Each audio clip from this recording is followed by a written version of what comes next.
Tratamento de segurança não, aqui não pode entrar porque não tem médico por enquanto. Então a mulher morreu ali. E eu sentei o pau naquela época na Santa Casa, fui processado. Tá certo que eu venci, mas no processo, mas é o fim do mundo, né?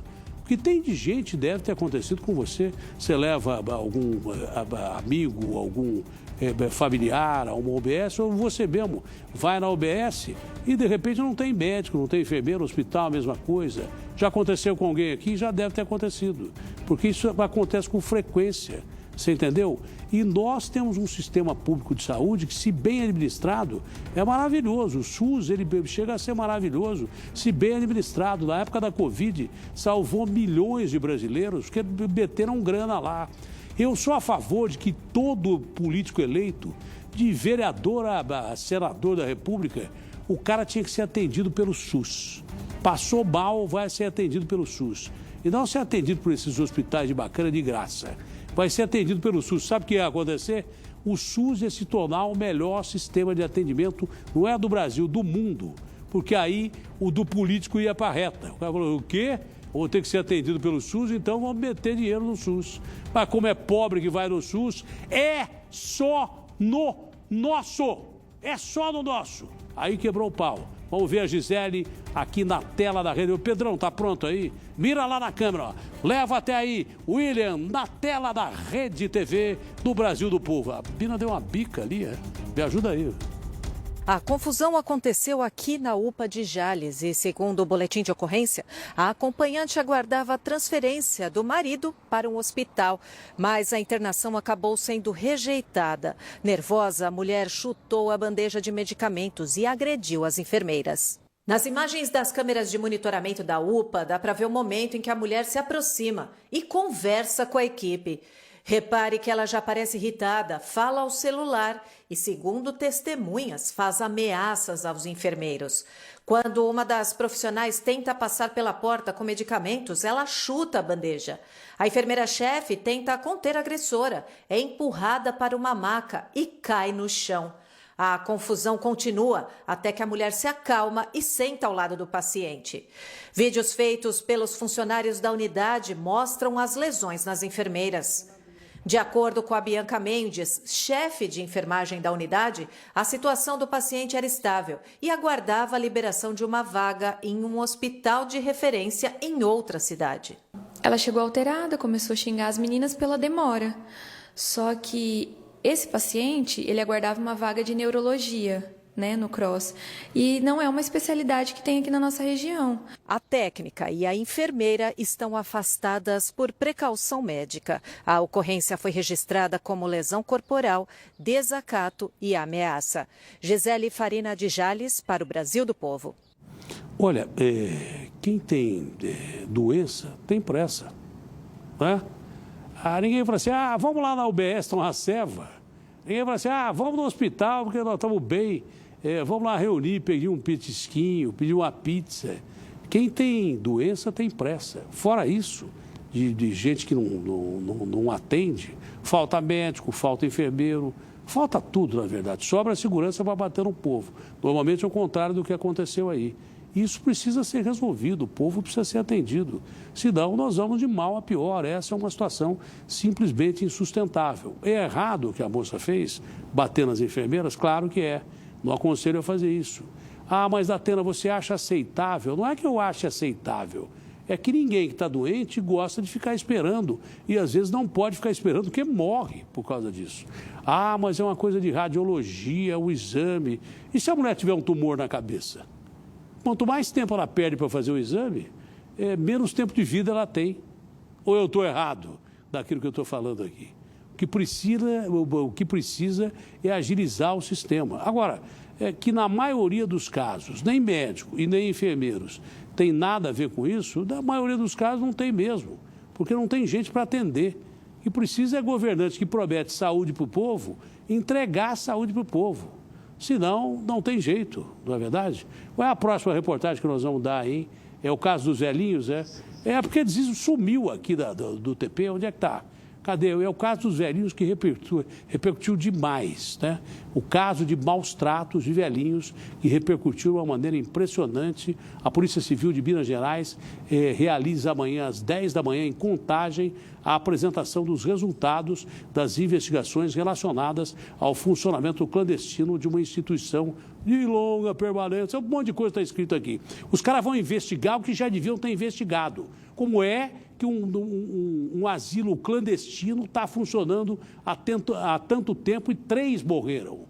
Aí eu já disse da insensibilidade, da falta de sensibilidade de filhos, de irmãos, de irmãs, de pais, de mulheres e tal, que abandonam os seus entes queridos como se fosse um brinquedo quebrado desses verdadeiros matadouros que são esses asilos clandestinos. Né? Vamos ver a reportagem? Já repercutiu o que nós falamos aqui. Quem fez a reportagem? Bom, é um mix do que aconteceu ontem, inclusive tem um comentário da Sônia Abrão e da equipe dela no meio dessa reportagem. Vamos ver aqui na tela da Rede TV. Zoom na tela, Arnaldo, me ajuda aí, William. 30 idosos precisaram ser resgatados do asilo clandestino depois que 3 deles morreram suspeitos de maus tratos e fome. O local já tinha sido interditado outras vezes pelas autoridades, mas funcionava normalmente na clandestinidade.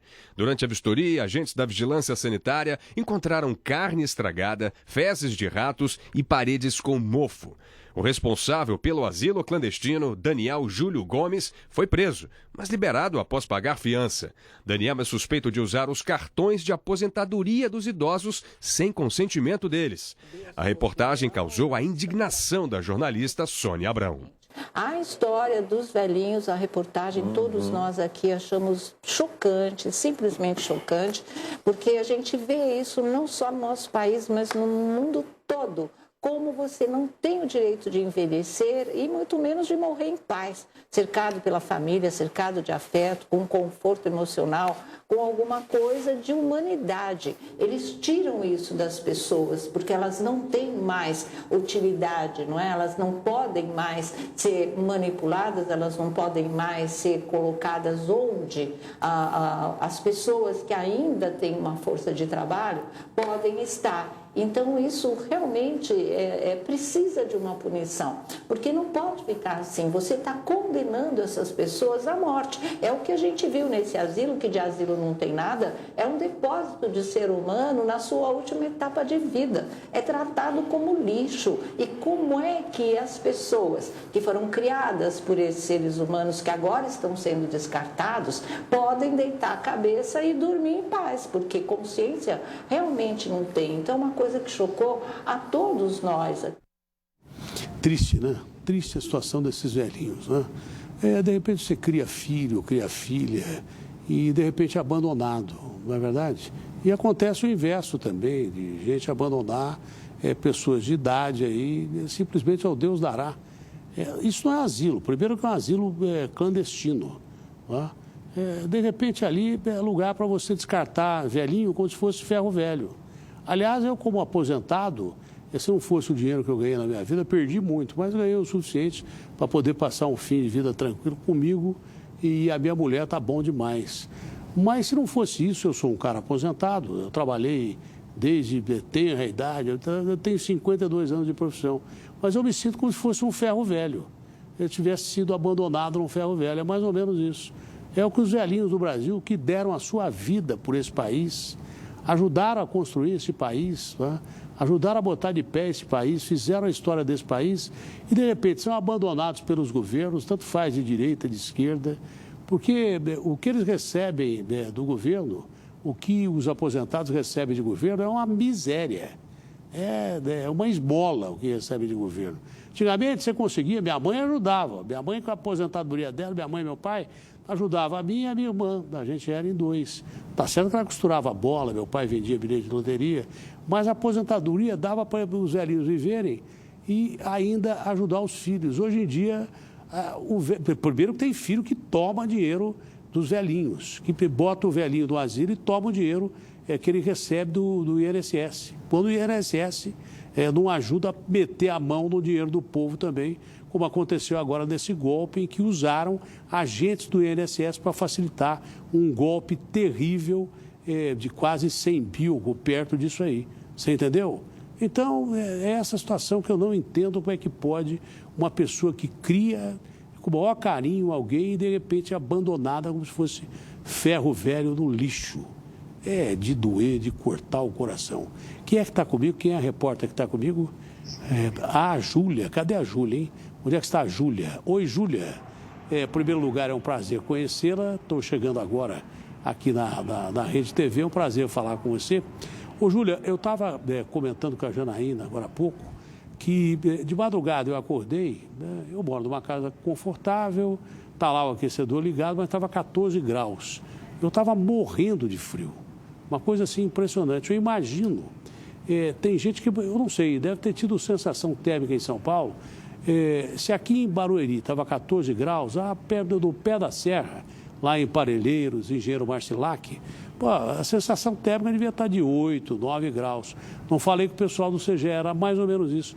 Mas como é que é uma pessoa, de repente, morar na rua com um frio desse aí?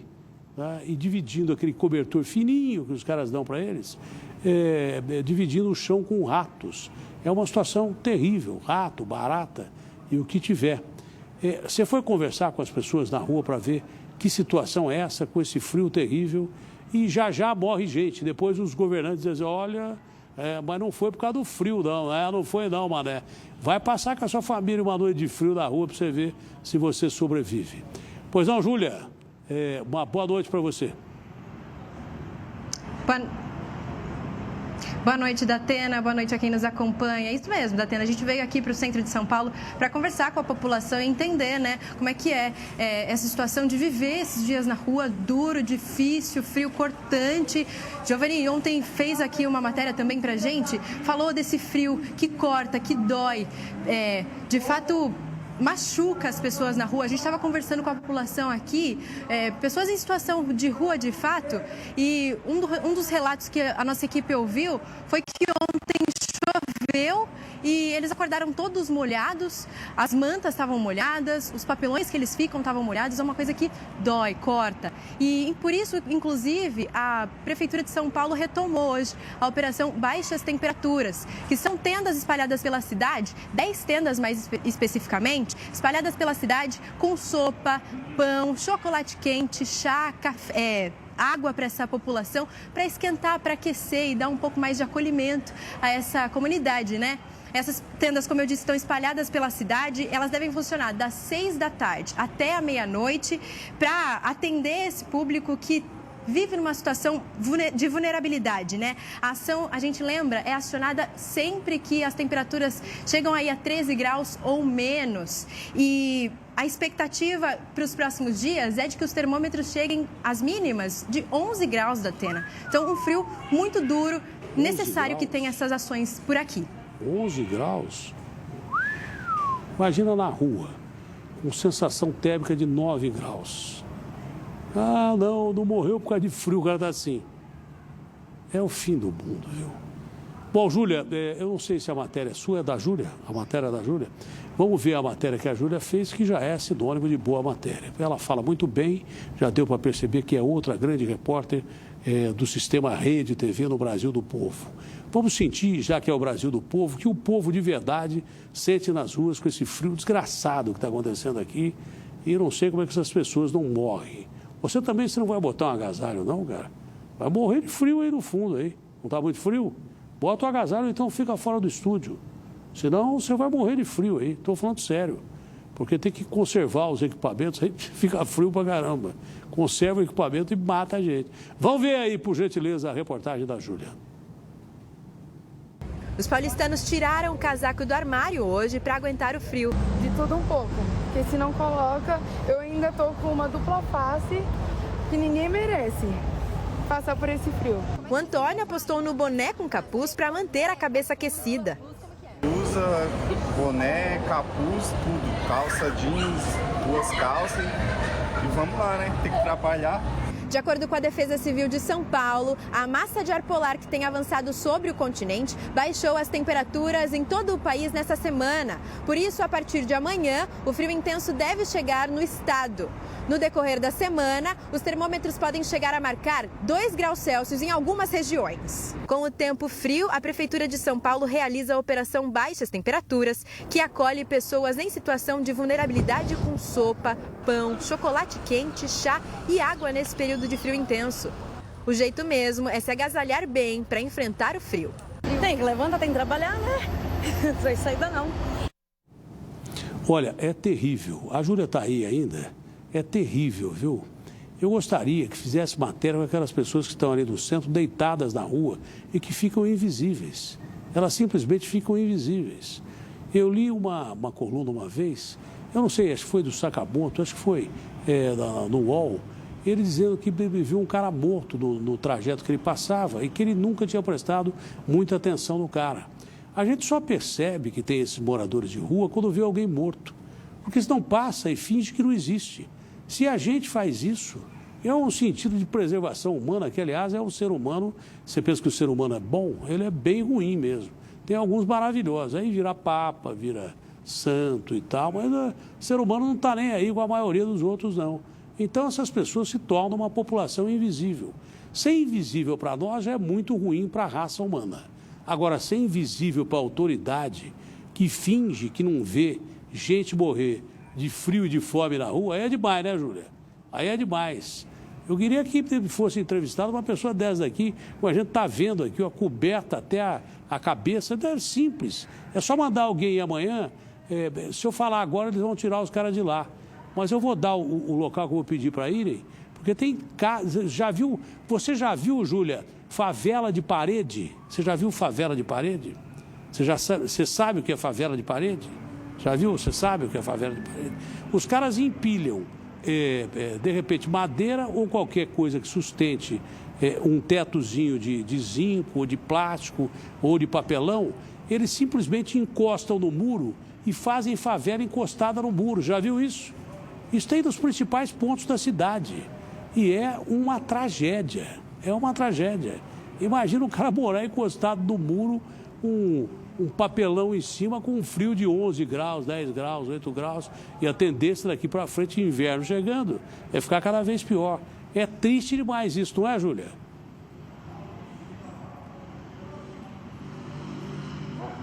Triste demais, Datena. Inclusive, a gente estava falando aqui, a gente está na estação do Pedro II, aqui no centro de São Paulo, estação de metrô, e está rolando uma ação da Defesa Civil.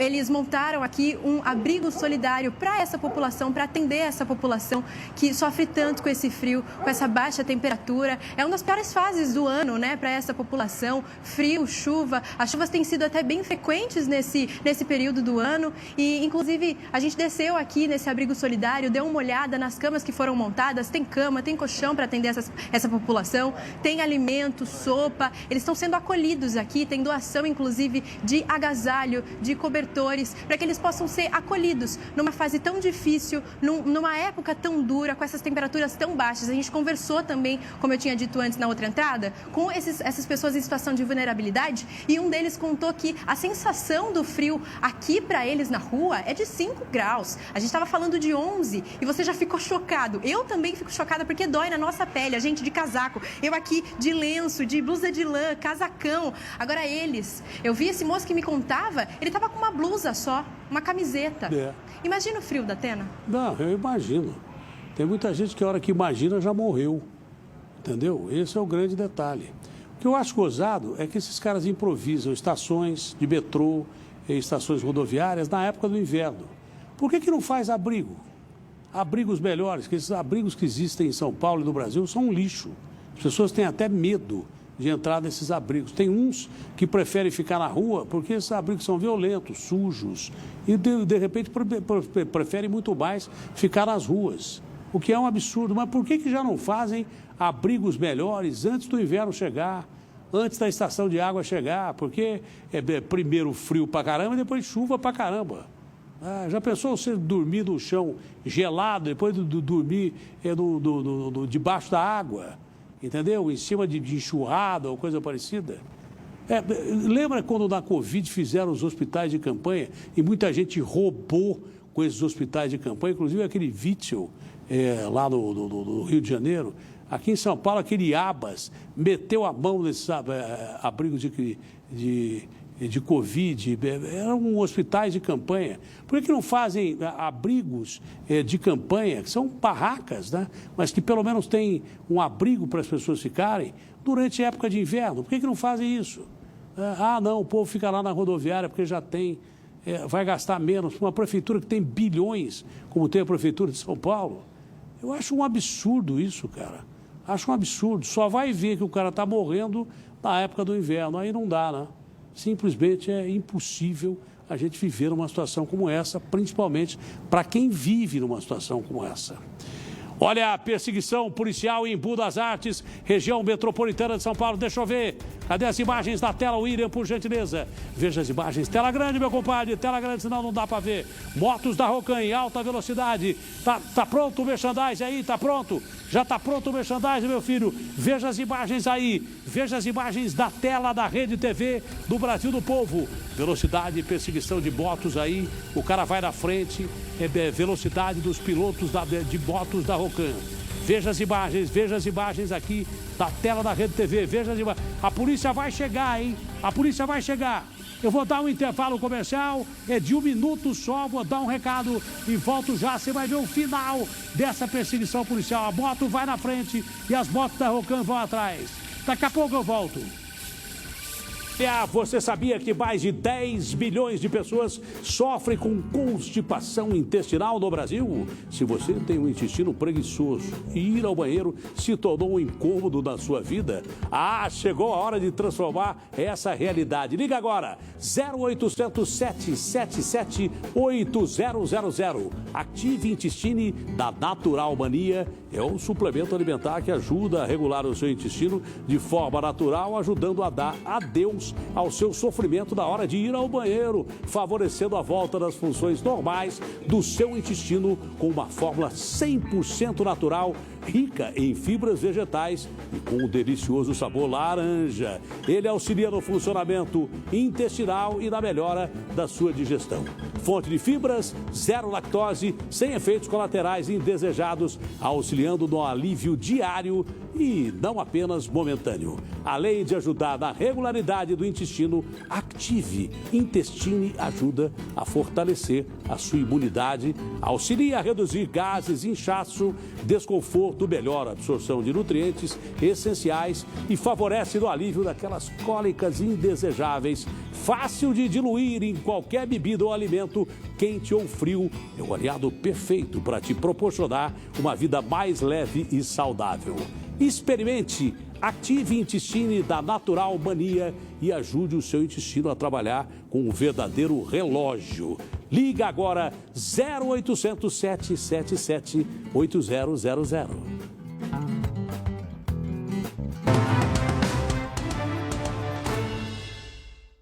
Mozão, o que você quer ganhar Dia dos Namorados?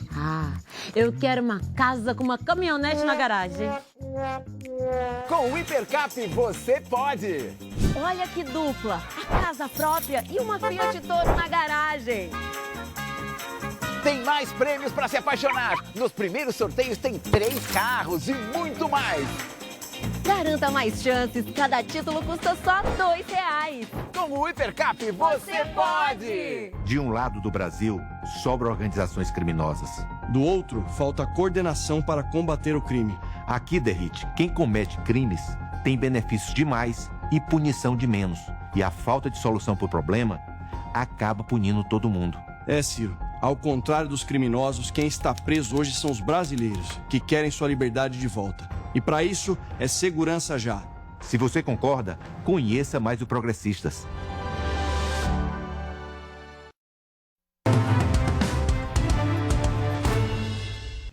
Brasil do Povo com exclusividade aqui da Rede TV.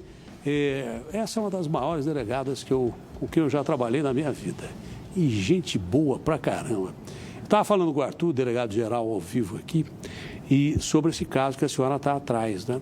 Aliás, e tantos outros, né? Eu falei, Arthur, sabe qual é a chance de não ter solução esse caso? Com a Ivalda, e a sua equipe atrás disso? Ele falou assim, você já sabe a resposta. Eu falei, é claro que eu fiz a pergunta, é 0. Ela vai desvendar o que aconteceu. Doutor Ivalda, um ótimo trabalho para a senhora. Claro que a gente depende ainda de resultados periciais para saber desse mistério, desse empresário que foi encontrado nesse buraco aí, com o capacete jogado em cima. Não se sabe se houve crime ou não, mas a senhora tem faro do que acontece. Pelas investigações iniciais e sem ainda o laudo pericial, dá para evidenciar que houve um crime nesse caso, doutor Ivalda? Boa noite, Datena. Boa noite. Aqui, para todos nós aqui da investigação, que a gente está todo mundo junto aqui, que estivemos no local, houve, assim, a probabilidade de ter sido um acidente é 0,001, assim, foi um acidental. Porque a queda teria sido diferente, né? Se por um acaso ele estivesse passando pelo local, e assim, sem calça e sem tênis, né? Por quê? Né? Então aí já começa. Por que ele estaria passando naquele local que não era de trânsito de pessoas, porque estava cercado, fechado. Justamente por causa das valas abertas e esses buracos, essas canaletas, vamos chamar, que estavam sendo preenchidas com cimento, né? Madeira, e depois coloca o cimento para virar o pilar. Então, um acidente, ele não estava nem com os pés sujos. Então, a sensação que nós temos, né? Porque ali é terra, é barro mesmo, terra. Eu fui lá no local, não tinha como ele chegar até aquele buraco sem ter afundado o pé no barro ali, no barro, na terra fofa, na terra que estava ali, que foi escavada e estava tudo em volta. E também, assim, o que aconteceu? Ele tinha dois caminhos que ele podia fazer. E aí a gente está partindo do último horário que ele foi visto pelo amigo dele que falou com a gente enquanto ele estava desaparecido. Então a gente está calculando entre 9 e 9h15. Entre 9 e 9h15 ele já estava sem telefone. O telefone dele para de dar sinal exatamente para a gente às 9h12, porque foi às 19h50, ou seja, 10 para as 8 da noite. Ele está com o celular ok e está recebendo mensagens e enviando, e às 9h12 já não tem mais nada. Então, se ele saiu de onde estavam, que era no show que teve lá, eu vou pegar meu carro. Meu carro estava no estacionamento distante quase 1 quilômetro para ele andar, de onde ele estava. O Rafael estava de moto, o amigo, portanto ficou ali mesmo. E ele tinha que fazer esse caminho de quase 1 quilômetro, dar uma volta. Se ele tentou cortar ali, né, vamos imaginar, cortar o caminho, e é possível, ele não tinha como passar. Então, se ele forçou a passagem, o que foi que aconteceu? Alguém ali viu ele ali, achou estranho. O sangue dentro do carro, nós já sabemos que é sangue humano. Não era recente no dia que foi encontrado, por óbvio, né? Até porque se encontrou o carro depois, não era sangue ali daquele momento. A gente está aguardando apenas saber de quem se o sangue é dele ou o tipo de sangue e procurar então aí comparação com suspeitos. No momento, a gente já ouviu quem realizou o evento, os coordenadores, os responsáveis pelo evento e quem foi que contratou a empresa de segurança, com mais de 180 homens para trabalhar no evento. Vários pontos tinham grupos de seguranças, né? Nunca estaria um só.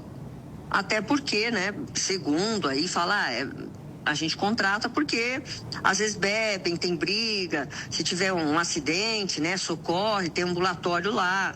Então a gente quer saber, teve briga, teve alguma coisa. Só que para nós, que briga se ele não tem uma lesão? Ele não tem uma fratura, nem da queda. Não tem, ele foi colocado ali dentro. Olha, foi o que eu disse ao Arthur. É muito difícil o cara encaixar desse jeito no buraco caindo. um acidente. E outra coisa, estava sem roupa, estava sem calça. Tá? Outra coisa, o capacete que poderia ter saído na hora que ele caiu, foi jogado em cima. Entendeu? Então, essa história de mistério em Interlagos, dependendo da entrevista, pode mudar. Para a polícia foi crime. E eu tenho certeza que a Ivalda não erra. Eu falei para o Arthur aqui. Não é, mas vai ser esclarecido. Então, para a polícia, foi crime. Foi crime. É crime de assassinato. Provavelmente. Pode ter sido até um acidente. Um acidente ali de vamos supor ali, ó, um mata-leão nele, ou ele não tomou só 8 cervejas, né? Tá caminhando bêbado ali, caiu, entrou em atrito com alguém e alguém viu, falou, puta, deu um mata-leão nele aí, ou ele que desmaia. Vamos imaginar essa cena, né? Ele tem algo, passa mal e aí fala, pô, agora ferrou, né? A pessoa não sabe, pô, matei o cara. E joga ele e tira a calça e o sapato aí, o tênis para desbaratinar. Porque lá, para levar alguma coisa, deixaram a jaqueta avaliada entre R$ 2.800 e R$ 3.000. Então, tirasse a jaqueta. Capacete ficou. Tá, tudo bem. Jogaram ali na cabeça dele. Deixaram R$ 300, o cartão de crédito, a aliança dele e a chave do carro, né? A chave do carro que estava com ele. O motivo não foi o roubo. Agora, não, o motivo não foi. Quando eu disse crime. Foi uma coisa pessoal. Quando eu disse crime, depois eu disse acidente, mas seria um acidente criminoso. Tipo uma briga, alguma coisa que o cara não. Talvez não tivesse vontade de matar e matou. Mas se foi um empurrão daqui, achei que ele estava morto, que está também aí numa ocultação de cadáver, né? Também, entra outro crime. Aí a gente vai ter, mas depois você viu, por que você não avisou? Pô, ficou lá de sexta até terça-feira. Por que ia jogar no buraco? Por que iam jogar no buraco? O cadáver, né? É verdade. E o que chama atenção é que o IML foi muito prestativo com a gente, a doutora Suzana lá, do IML, quando nós recolhemos o corpo, a gente pediu uma preliminar, né? Só para saber, assim, morreu como, né? Porque não tem lesão, né? Aparente, física ali, fora. Então não tinha preliminar. Nada na garganta, a traqueia dele, assim, que ele engoliu terra, ou que teve quebrado, assim, e o iódio foi um estrangulamento, né? Uma asfixia, assim, que apertaram o pescoço, que foi alguma coisa que pescoço quebrado, né? Quebrou um pescoço na queda, ou o cara caiu, quebrou, vamos agora jogar ele lá dentro. Não tem nada, não tem uma lesão, não tem uma costela quebrada, não tem nada. E a única, as pequenas arranhões que tem, escoriaçãozinha, é porque ele bate a perna, né, numa lateral que é na terra, né? Então dá aquela lesão de um arranhão, né? Mas que é provavelmente ali da queda. Aquilo ali não tem nem... E o corpo dele ficou preservado porque ele ficou muito abaixo, né? Então fria, né? O tempo, ele não ficou exposto ao sol.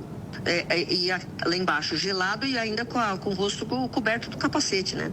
Sim. Então, o que ficou para fora foram as mãos. Eu sei que depende de perícia, mas é possível já afirmar que ele foi jogado dentro do buraco já morto ou não? Olha, numa preliminar, uma das hipóteses, né, já que nós não achamos nenhum ferimento, nada, né? A cabeça dele está intacta, não foi pancada, nada. A possibilidade dele ter desmaiado ou tá fora ali, né?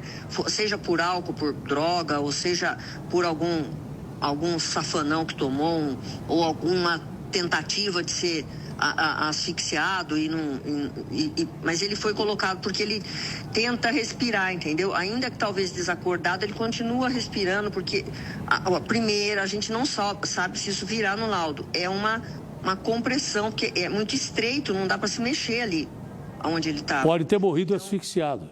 Asfixiado porque o tórax, né, pressionou o pulmão ali, e aí não ficou, ele ficou aquela coisa ali, quando você, até aquele tumulto de pessoas, né, que você um vai empurrando o outro, não consegue respirar.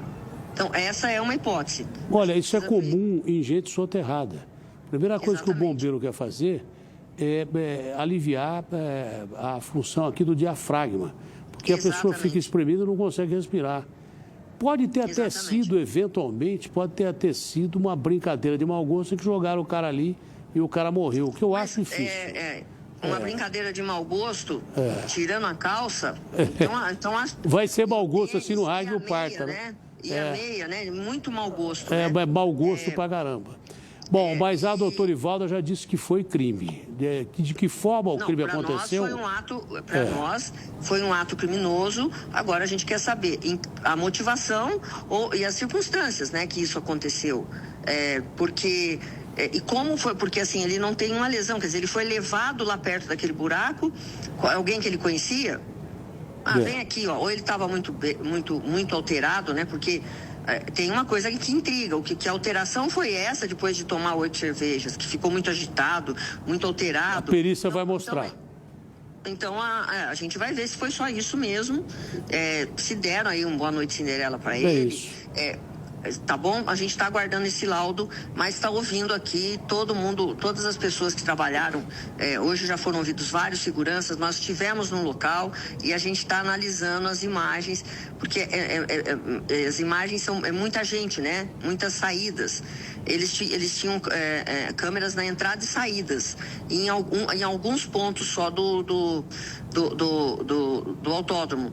Então não tem tantas imagens como a gente gostaria. E como ele morreu perto do cartódromo, então é por ali que ele talvez tenha tentado cortar o caminho, que era onde ele ia muito, no cartódromo. Não, e a perícia vai provar ou por lesão, ou até por exame de o que ele possa ter ingerido, não é? Sim, pedimos todo tipo de exame. É isso aí. Que pode ter a lesão do líquido que foi expelido já, mas pode ter a lesão que ocasionou a morte, ou então o próprio líquido que possa deixar o cara, no mínimo, desacordado e jogado dentro do buraco para morrer. Esse é o detalhe. Bom, houve crime e quem cometeu o crime vai pagar por isso, que a Ivalda não deixa para lá de jeito nenhum. Não, a Ivalda, a gente está aqui. Não existe essa história de crime por esclarecer. Com a Ivalda e o pessoal do DHPP não tem.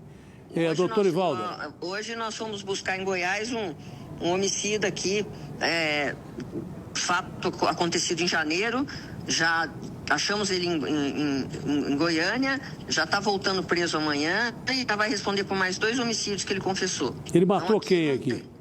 Aqui foi um caso que aconteceu em janeiro, ele matou...